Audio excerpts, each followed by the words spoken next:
ನಮಸ್ಕಾರ. ಗಣೇಶನವರು ಬಹಳ ವರ್ಷಗಳಿಂದ ಅವರ ಕ್ರಿಯೇಟಿವಿಟಿ ಸೃಜನಶೀಲತೆಗೆ ಅಂತ್ಯವೇ ಇಲ್ಲ. ಅವರು ಅನಂತ ಅಂದ್ರೂ ಪರವಾಗಿಲ್ಲ. ಅವ್ರಿಗೆ ನನಗೆ ಗೊತ್ತಿರೋ ಮಟ್ಟಿಗೆ ಅವ್ರಿಗೆ ಪುಣ್ಯಕೋಟಿ ತುಂಬ ಇಷ್ಟ. ಅವ್ರ ಮಗಳ ಹೆಸರೇ ಪುಣ್ಯಕೋಟಿ ಇದೆ. ಬಹುಶಃ ನೆನಪು ಮಾಡಿಕೊಂಡೇ ಅವ್ರು ಇಟ್ಟಿರ್ಬೋದು. ಪುಣ್ಯ ಅಂತ ಕರೀತಾರೆ, ಅವಳ ಹೆಸರು ಪುಣ್ಯಕೋಟಿ ಅಂತ.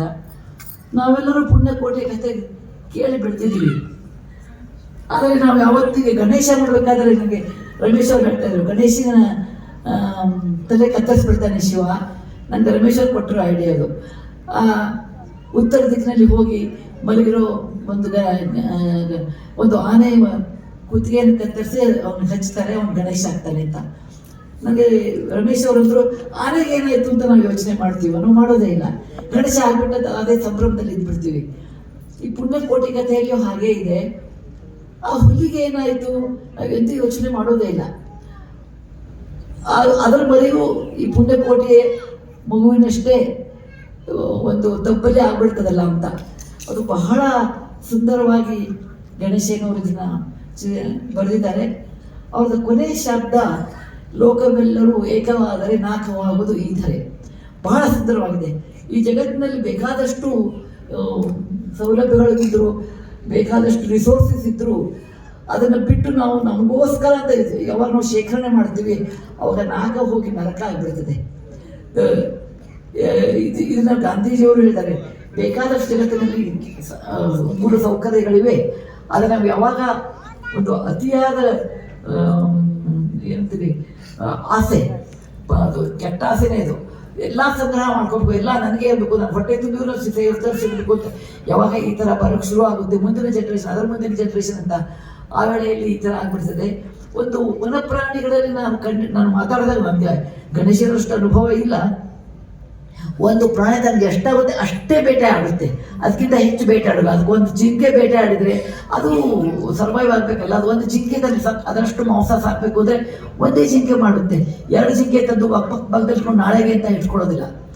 ಅದಕ್ಕೆ ಅದು ಈ ಜೀವನ ಒಂದು ಸಮವಾಗಿ ಎಲ್ಲನೂ ನಡಿಬೇಕು ಅಂತಿದ್ರೆ ನಮಗೆ ಎಷ್ಟು ಬೇಕೋ ಅಷ್ಟರೊಳಗೆ ಒಂದು ವನದಲ್ಲಿ ಪ್ರಾಣಿಗಳಲ್ಲಿ ಪಕ್ಷಿಗಳಲ್ಲಿ ಆ ಗುಣ ಹೇಗಿದೆ ಆ ಗುಣವನ್ನು ಮನುಷ್ಯರಲ್ಲಿ ಇಟ್ಕೋಬೇಕು. ಏನಂದರೆ ನಮ್ಗೆ ಎಷ್ಟು ಬೇಕೋ ಅಷ್ಟು ನಾವು ಬಿಟ್ಟಿರಬೇಕು ಅಂತ ನಾವು ಭಗವಾನ್ ಬುದ್ಧ ಆಗಲಿಕ್ಕಾಗೋದಿಲ್ಲ. ನಮಗೆ ನಾವು ಬಸ್ನಲ್ಲಿ ಹತ್ತಿದ್ರೆ ದುಡ್ಡಿಲ್ಲ ತಡೆಗಳಿಸ್ತಾರೆ. ಈಗಿಲ್ಲ, ಈಗ ಹೆಣ್ಮಕ್ಳು ಯಾರು ಇಳಿಸೋಲ್ಲ, ಆ ಮಾತಾಡಿ ಟ್ರೈನಲ್ಲಿ ಹೋಗ್ತಾ ಇದ್ರೆ ಇಳಿಸ್ತಾರೆ ಅಂದ್ಕೊಡ್ತೀವಿ. ದುಡ್ಡು ಬೇಕು, ಆದರೆ ಎಷ್ಟು ಬೇಕು ಅನ್ನೋದು ನೀವು ಜೊತೆ ನರ್ಚಿಸ್ಬೇಕು.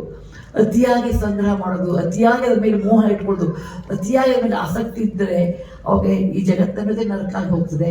ಪುಣ್ಯಕೋಟಿಯ ಒಂದು ಕಥೆಯಿಂದ ಗೊತ್ತಾಗ್ತದೆ, ಕೇವಲ ಪುಣ್ಯಕೋಟಿಯ ಅಷ್ಟೇ ಅಲ್ಲ, ಅದರಷ್ಟೇ ಮಹತ್ವವನ್ನು ಶತಕರುಣಿಯಾದ ಹುಲಿ ಇದೆ ಅಂತ ಗೊತ್ತಾಗ್ತದೆ. ಜೀವನದಲ್ಲಿ ನೋಡ್ತಾರೆ ಒಂದು ಕ್ಯಾರೆಕ್ಟರ್ ಬರೀ ಒಂದೇ ದೃಷ್ಟಿಯಿಂದ ನೋಡಬಾರ್ದು, ಎಲ್ಲ ದೃಷ್ಟಿಯಿಂದಲೂ ನೋಡಬೇಕು. ಒಬ್ಬ ಮನುಷ್ಯ ಕೆಟ್ಟ ಅಂದ ತಕ್ಷಣ ಕೆಟ್ಟ ಎಲ್ಲನೂ ಅಲ್ಲ, ಒಬ್ಬ ಮನುಷ್ಯ ಒಳ್ಳೆಯವರು ಅಂದ ತಕ್ಷಣ ಎಲ್ಲ ಒಳ್ಳೆಯವರಲ್ಲ, ಎರಡೂ ದೃಷ್ಟಿ ಇರಬೇಕು ಅಂತ ನನಗೆ ಅನಿಸ್ತು. ಕೊನೆಯ ದೃಶ್ಯಗಳು ಕಣ್ಣಲ್ಲಿ ನೀರು ಬಂದ್ಬಿಡ್ತು. ಎಂದರೆ ಪುಣ್ಯಕೋಟಿ ಮೇಲಿಂದ ಹಾಯುತ್ತೆ ಅಂತ, ಹಾರಿ ಸತ್ತೋಗುತ್ತೆ ಅಂತ. ಅವಾಗ ನಾನೇ ಅಂದ್ಕೊಂಡೆ, ಅದಕ್ಕಿಂತ ಮುಂಚೆ ವ್ಯಾಘ್ರನೂ ಹಾರಿ ಸತ್ತೋಯ್ತಲ್ಲ, ನಾವು ಯಾವಾಗಲೂ ಪುಣ್ಯಕೋಟಿ ಕಣ್ಣಲ್ಲಿ ಹಾಕ್ಬಿಡ್ತೀವಿ ತಕ್ಷಣ.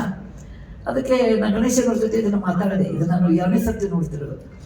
ನಾವು ಯಾಕೆ ಆಕಳಕ್ಕೆ ಅಷ್ಟೊಂದು ಮಹತ್ವ ಕೊಡ್ತೀವಿ ಮತ್ತು ಒಂದು ಹುಲಿಗೆ ಕೊಡಲ್ಲ ಅಂತ ಅವ್ರು ಹೇಳಿದರು. ಇದಕ್ಕೆ ಬಹುಶಃ ಒಂದು ನಾವು ಬೆಳೆದು ಬಂದ ರೀತಿ ಇರುತ್ತೆ, ನಮಗೆ ಆಕಳಿಂದ ಹೆಚ್ಚು ಲಾಭ ಇರುತ್ತೆ, ನಮಗೊಂದು ಆಕಳ ಮೇಲೆ ಕರುಣೆ ಹೆಚ್ಚಾಗುತ್ತೆ, ಆಕಳ ಜೊತೆಗೆ ನಮ್ಮ ಸಂಪರ್ಕ ಜಾಸ್ತಿ ಇರುತ್ತದೆ. ಆಕಳನ್ನ ನಾವು ದೇವರಿಂದ ಪೂಜಿಸ್ತೀವಿ. ನಮ್ದು ಯಾವಾಗಲೂ ಏನಿದೆ ಸಹಿತ ಆಕಳ ಅಂದರೆ ಒಂದು ಬಹಳ ಸಂಭಾಯಿತ. ಅಂದರೆ ಹುಲಿ ಅಂದರೆ ಯಾವಾಗಲೂ ಎಕ್ಸ್ಟ್ರೀಮ್ಲಿ ಅಗ್ರೆಸಿವ್ ಅಂತ ಇರೋದ್ರಿಂದ ನಾವು ಯಾವಾಗಲೂ ಕನಿಕರ ಹೆಚ್ಚು ಆಕಳಕ್ಕೆ ಪಡ್ತೀವಿ. ಒಂದು ಆಕ್ಸಿಡೆಂಟ್ ಆದಾಗ ಒಬ್ಬರು ಸೈಕಲ್ನವ್ನು ತಪ್ಪು ಮಾಡಿದ್ರು ಸಹಿತ ಆ ಸೈಕಲ್ನವ್ನು ಯಾರೂ ಬೈಯಲ್ಲ, ಕಾರ್ನವನ್ನೇ ಬೈತಾರೆ. ಹಾಗೆ ಇಲ್ಲಿ ಹುಲಿನೇ ನಾವು ಬೈತೀವಿ ಹೊರತು ಪುಣ್ಯಕೋಟಿ ಇಲ್ಲ. ಆದರೆ ಆ ಕಾರಣವೂ ಅವನದೇ ಆದ ಒಂದು ತೊಂದರೆ ಇರ್ತದೆ, ಅವನದೇನು ತಪ್ಪಿರಲಿಲ್ಲ ಸಹಿತ ಅವನು ಬಯಸ್ಕೋತಾನೆ. ಹಾಗೆ ಹುಲಿಗೂ ಅದರದ್ದೇ ಆದ ಒಂದು ಸಂಸಾರ, ಒಂದು ಮಗು, ಅದು ಬಾಯಿ ತೆಗೆದು ಹಸಿವೆ ಅಂತ ಇದೆ. ಅದನ್ನು ಕೇವಲ ಗಣೇಶನವರು ಮಾತ್ರ ಅದನ್ನು ಇಮ್ಯಾಜಿನ್ ಮಾಡ್ಬೋದು, ಬರಿಬಹುದು. ಅತ್ಯಂತ ಸುಂದರವಾಗಿದೆ ಗಣೇಶನವರೇ. ಇದು ಅಂತಾರಾಷ್ಟ್ರೀಯ ಮಟ್ಟಕ್ಕೆ ಹೋಗಬೇಕು, ಬರೀ ನಮ್ಮ ಕರ್ನಾಟಕಕ್ಕೆ ಸೀಮಿತ ಅಲ್ಲ, ನಮ್ಮ ದೇಶಕ್ಕೆ ಸೀಮಿತ ಇಲ್ಲ. ಯಾಕೆಂದರೆ ಈ ಧರಣಿ ಇರುವುದೇ ಒಂದು ಸಮತೋಲನದ ಮೇಲೆ. ಆ ಸಮತೋಲನವನ್ನು ನಾವು ತಪ್ಪಿಸಿದ್ರೆ ಅಂತಹ ಒಂದು ಮೆಸೇಜನ್ನು ಕೊಟ್ಟಿದ್ರೆ, ಆ ಸಮತೋಲನ ನಾವು ತಪ್ಪಿಸ್ಬಿಟ್ರೆ ಅವಾಗ ಈ ಧರಣಿನೇ ಉಳಿಯೋಲ್ಲ, ಈ ಭೂಮಿನೇ ಉಳಿಯೋಲ್ಲ. ಅತಿಯಾದ ಕೊಳ್ಳುವ ಬಾಕತನ, ಅತಿಯಾಗಿ ಸಂಗ್ರಹಿಸಿರುವ ಬುದ್ಧಿತನ, ಅತಿಯಾಗಿ ಒಂದು ನಮಗೆ ಬೇಕಾಗಿರೋದ್ರ ಅದನ್ನು ಇಟ್ಕೊಳ್ಳೋ ಗುಣ, ಅದು ಯಾವಾಗಲೇ ಕಡಿಮೆ ಆದಾಗ ಎಲ್ಲೋ ಒಂದು ಸಮಾಧಾನಕ್ಕೆ ಬರುತ್ತೆ ಅಂತ ಈ ಸಂದೇಶವನ್ನು ಮತ್ತು ಹೃದಯ ಸ್ಪರ್ಶಿಯಾಗಿ ಯಾಕೆ ಹುಲಿ ಬೇಟೆ ಆಡ್ತೀನಿ ಅಂತೂ ಅದರೆಷ್ಟು ಅಸಹಾಯಕತೆ ಇತ್ತು. ತಾಯಿ ಇಲ್ಲದ ಮಗು ತನ್ನ ದಬ್ಬಲಿ ಐದ ಮಗು ಇದೆ, ಅದಕ್ಕೆ ಹಾಲು ಕುಡಿಯೋಕ್ಕೆ ಹಾಲಿಲ್ಲ, ಅದು 8 ದಿನ ಉಪವಾಸ ಇದೆ, ಅದಕ್ಕೆ ಜಿಗಿಲಿಕ್ಕೆ ಶಕ್ತಿ ಇಲ್ಲ ಅಂತ ಒಂದು ಹುಲಿ ಅದನ್ನು ಅದು ಕೊನೆಗೆ ಅದು ಹೇಗೆ ತ್ಯಾಗ ಮಾಡ್ತು, ಅದೇ ರೀತಿ ಪುಣ್ಯಕೋಟಿನೂ ಹೇಗೆ ತ್ಯಾಗ ಮಾಡ್ತು, ಇಬ್ಬರು ಈಕ್ವಲಿ ತ್ಯಾಗ ಮಾಡಿದ್ದಾರೆ. ಇದು ಕೇವಲ ಒಂದು ಕಥೆ ಅಲ್ಲ, ಇದು ತ್ಯಾಗದ ಒಂದು ಚಿತ್ರ ಅಂತ ಸಹಿತ ತಪ್ಪಿಲ್ಲ. ಬಹಳ ಸುಂದರವಾಗಿ ಮಾಡಿದ್ದಾರೆ ಗಣೇಶನವರೇ. ನಿಮಗೆ ಬರೆದಿದ್ದೀನಿ, ನಿಮಗೆ ಒಂದು ನಮ್ಮೆಲ್ಲರ ಪರವಾಗಿ, ನನ್ನ ಪರವಾಗಿ ನಿಮಗೆ ವಿಶೇಷವಾದ ಅಭಿನಂದನೆ ಮತ್ತು ಕೃತಜ್ಞತೆಗಳು. ಇನ್ನೊಂದು ಪಾರ್ಕ್ ನೀವು ತೋರಿಸಿದ್ದೀರಿ ಅಂತ. ಅದೇ ರೀತಿ